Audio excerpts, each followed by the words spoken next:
اعوذ باللہ من الشیطان الرجیم بسم اللہ الرحمن الرحیم اللہم صلی علی محمد نبی الامی وآلہ وبارک وسلم۔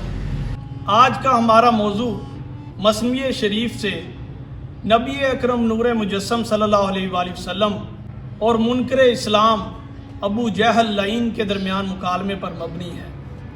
واقعہ کچھ یوں ہے کہ ایک دفعہ ابو جہل لعین آپ صلی اللہ علیہ وآلہ وسلم کی بارگاہ میں پیش ہوا، جبکہ اس وقت اس کی مٹھی میں چھوٹی چھوٹی کنکریاں موجود تھیں۔ حقیقتاً وہ آپ صلی اللہ علیہ وآلہ وسلم کا امتحان لینے کی غرض سے آیا۔ اس کا مقصد آپ صلی اللہ علیہ وآلہ وسلم کو نیچا دکھانا تھا۔ مولا روم اس واقعے کو انتہائی خوبصورت انداز میں اشعار کی صورت میں بیان فرماتے ہیں۔ مولا روم لکھتے ہیں: سنگہا اندر کفے بو جاہل بود، گفت اے احمد بگو این چیست زود۔ فرماتے ہیں کنکریاں ابو جہل کی مٹھی میں تھیں اور کہنے لگا اے احمد بتا میری مٹھی میں کیا ہے۔ کہنے لگا اگر تو رسول خدا ہے تو بتا میری مٹھی میں کیا ہے، جبکہ تو اسماں کے راز بھی جانتا ہے۔ گفت چوں خواہی بگویم کانچ ہاست، یا بگویا داں کے ماں حکیم و راست۔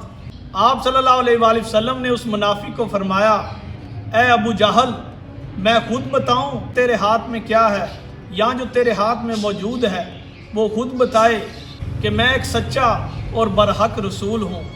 ابو جہل آپ صلی اللہ علیہ وآلہ وسلم کا جواب سننے کے بعد بولا کہ مجھے لگتا ہے کہ دوسری بات زیادہ انوکھی ہے، جو کچھ بھی میرے ہاتھ میں ہے وہ خود بول کر بتائے کہ آپ کون ہیں۔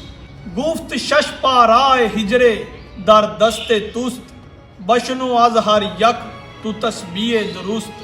آپ صلی اللہ علیہ وآلہ وسلم نے اسے فرمایا کہ تیرے ہاتھ میں پتھر کے 6 ٹکڑے ہیں، تو ان 6 ٹکڑوں سے صحیح صحیح اللہ تعالیٰ کی تسبیح سن لے۔